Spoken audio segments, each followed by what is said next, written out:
to another episode of Melodies of a Songbird, where I am your host, Dr. Laquana Yates-Browder. And this episode is But Lord, Why Did My Daddy Abandon Me? How a father's absence can follow a daughter into adulthood. Welcome back. Like I said, today is going to be a different, type of episode. And today I'm going to be very vulnerable. I'm not trying to, be all polished up and, put together and everything like that. I'm going to just be honest. So let me get into it. Because this past Father's Day weekend, God revealed something to me, right, that I honestly thought I had already healed from. And that was a spirit of rejection. And y'all, what's crazy is the trigger wasn't what I expected, to be honest. Like, it wasn't triggered from a family argument or like my marriage issues or anything like that, relationship issues. It wasn't somebody saying like they didn't like me or something like that. It actually happened at church. Yeah, church. The very place where like I feel love and I've always felt love. Like the very place where, my husband and I serve, and the very place we call home, right? So over the weekend, y- my pastors, they were celebrating, they had just came back from a trip, and we had saw many of our members of the church wearing matching t-shirts in honor of our pastor's 30th anniversary. And so immediately something happened inside of me, right? I had started wondering, like, did we miss the text? Did we miss an email? Was there an announcement or something like that? Why didn't anybody tell us, right? And so I was just wondering and wondering, and I'm like, man, like, dang. And I started like really searching to see that we missed something.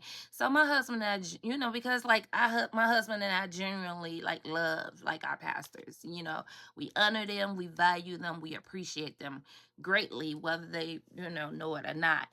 And honestly, just me, I would have loved the opportunity, right, to participate, not just because of a shirt or nothing like that, but because it represented an opportunity to publicly show our love and appreciation. So, as I watched, I kind of started feeling left out. I'm gonna just be completely transparent. I felt left out. I started feeling like forgotten or unseen as I realized that we hadn't missed the text or email. We just didn't, get the invite, get the memo, right? I felt unimportant. And now logically, I know there could have been, like 100 explanations, but that wasn't the case. You know what I'm saying? Like, communication didn't get crossed, and like, I didn't think it was intentional. It's just that, we just wasn't invited, right?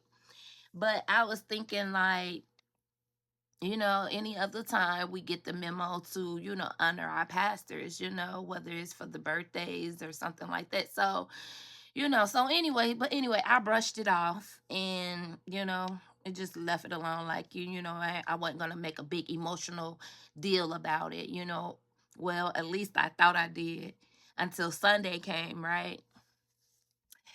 Okay, so my husband and I, my family, we always try to arrive at least 30 to 45 minutes early because we understand that there are like so many new people coming in, and then, I personally like to sit in at least the first three rows, because I'm easily distracted in the back. It's just too much going on in the back, and I'm easily distracted. And plus, my mother can't see, right?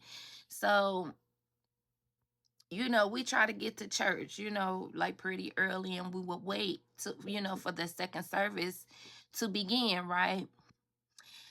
Okay, so we excited as usual, that we made it into the house of the Lord, and we were hoping to sit, closer as always. For over a year and a half as members, we've often sat, within the first few rows, no further back than the third. There's been times where we made it late and we had no choice but to sit in the back. So, but this time was different, there was a new usher, and and she directed us, several rows back from the first three rows. And I had actually, politely asked if we could sit closer, right? And she immediately, pointed and said, well, this is the closest you can sit, as she directed us to a row, one row up, right? So I'm like, okay, okay, no problem. Like, this is, at least it's the third row, but I'm still wondering, like, there's nobody in the first three rows at all. And there's no, reserved seating or anything like that that usually goes on. So, but I'm like, okay, respecting, her position as a usher, and what she, is there to do. But then something happened, y'all, as I watched people arrive after us. People I had never seen before. I know how some people had, they designated seats, but these, were people we never seen before, and they were seated in the very rows I had just been told were, like, basically unavailable, because she said that, well, this is the closest that you could sit. And that nobody has ever said that. The other ushers has never said, told us anything like that. I didn't know, like, was there new rules or something like that, but I don't know. But anyway, that's what we were told. And so, not to linger too long on that part, because that's not the point. The point was that, what I'm saying, like, but let me see. I'm sorry, let me slow down a little bit. And I was just thinking, like, what should have been like a small moment became like much bigger, a much bigger one on the inside of me, right? And I'm trying not to get emotional, that's all.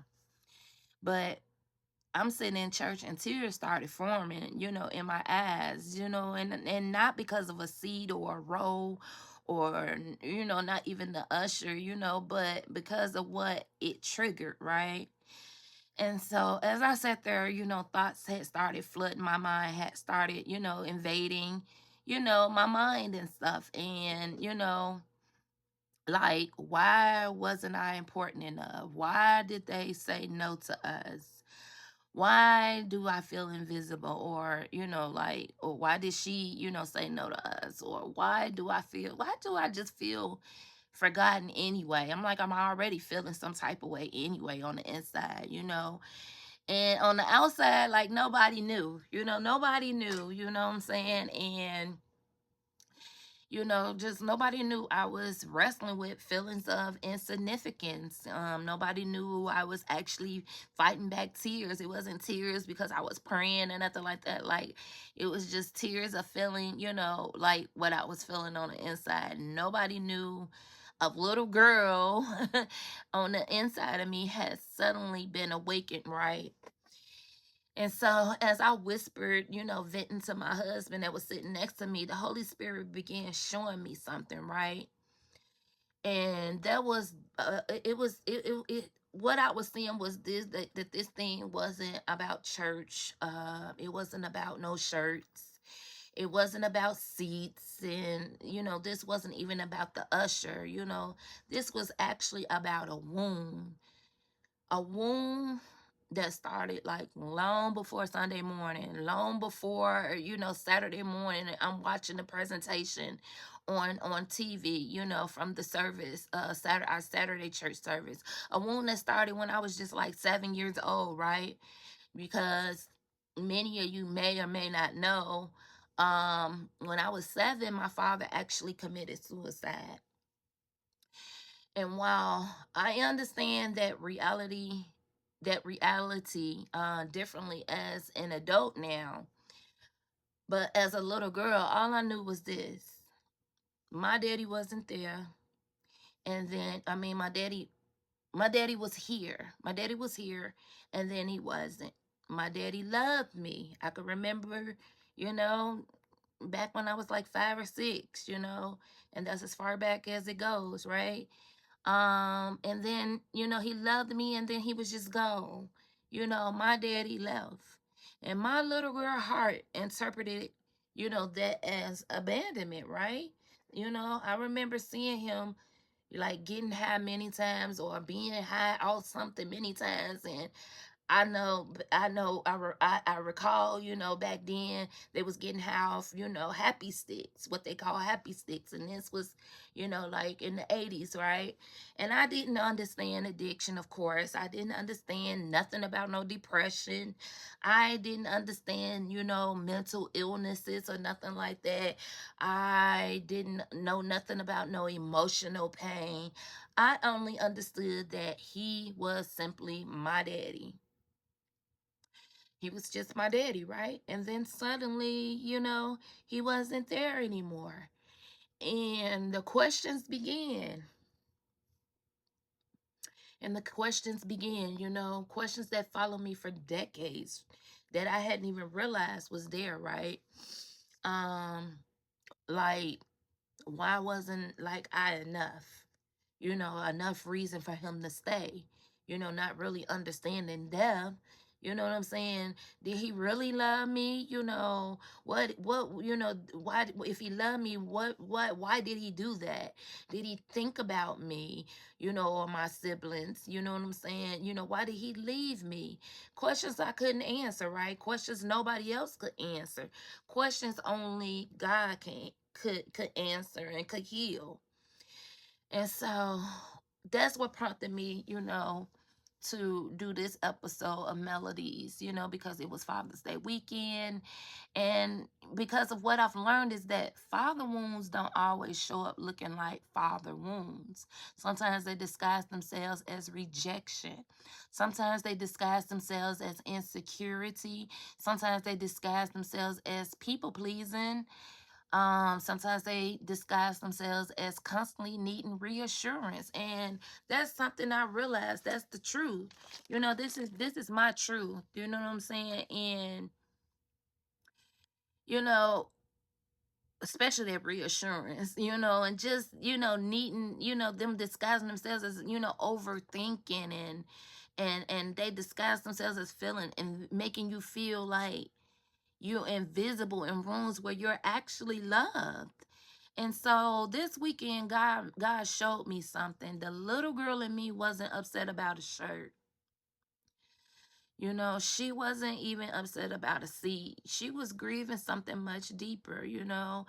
um she was the little girl in me. She was grieving the feeling of feeling forgotten, the feeling of not being chosen, the feeling of not being seen, the feeling of being left out, the very feelings that entered my life when my father left this earth. And y'all know what? I realized something. I really realized something. You know what I'm saying? Like, and not just, the very feelings that entered my life when my father left, but many other things that happened to me, in my childhood, that compiled, that stacked on top of each other. But like I said, I realized something, you can love God and you can be healed in many areas. You could be a wife, you could be a mother, you could be a coach, a minister, you could be successful, and God can still reveal another layer that needs healing, right? Simply because all those things don't matter. Titles don't matter. You know what I'm saying? Because healing happens in layers. And then instead of becoming offended, instead of me becoming offended, or instead of blaming people, or creating a narrative that may not even be true, because we are very guilty of that, if we want to be very honest and transparent. God invited me to look deeper. He invited me to look deeper, to ask not What are they doing to me? You know what I'm saying? Why this or why not that, or but why did this affect me so deeply, right? Why, like why, like this is something that, of course, I'm glad that I was able to look internally and not point the fingers, right? And I thank God for that maturity, and so the answer that he led me back to was, a 7-year-old little girl, a little girl who lost her daddy, a little girl who spent years wondering if she mattered. This little girl who needed a God to become the father she no longer had. And, so today, that's what I want to tell every daughter listening. You know what I'm saying? Like, I know, like, I know firsthand, the feeling and the intrusion, the intrusion of thoughts that come into your mind, and I know it firsthand. And so, like I said, I want to tell every daughter listening, and please hear me well. Your father's absence may explain some of your wounds, but it does not define your identity. It does not define our identity. Our father's choices do not determine our worth. And our pain does not get the final say, right? God does. God does. Because while my earthly father left, my heavenly father never has and never will. He is still healing the little girl inside, grown women every single day. He's still healing the little girl inside of me, even me, and maybe, just maybe, that's what this Father's Day weekend was really about, for me. I shared a post, you know what I'm saying, as I thought about my earthly father, you know what I'm saying? And so, yeah, you know what I'm saying? I get emotional because I've really embraced, God as my father, and just being his daughter, being able to, do the things that I wasn't able to do with my earthly father. And although I'm tearing up, although, this is a heavy, transparent episode for me, I just wanted to share this, this because, I know there are many, many, not just daughters, but, sons as well that are fatherless. And it's like, despite, the fact that what it may look like on the outside, you never know. You just never know what somebody may be battling on the inside. And so I shared my story, and I shared, and God allows us to experience certain things so that, those things that are hidden deep, deep, deep inside of us will be exposed, and we can heal fully, he can heal the next level of, wounds that are there. And so I'm not, sharing this from a place of a pain and trauma. I'm sharing this from a place of scarring, scar tissue, where, there has been some skin, that begins to cover that wound that was down on the inside of me. But God showed me that it isn't completely healed because there was a trigger. And until there aren't any triggers, I know that there's still, a part of me, that I need to keep before the Lord, and asking that he would completely heal me. And so I just want you to know that you're not alone, and that, there are many out there that truly understands you, and that really gets it.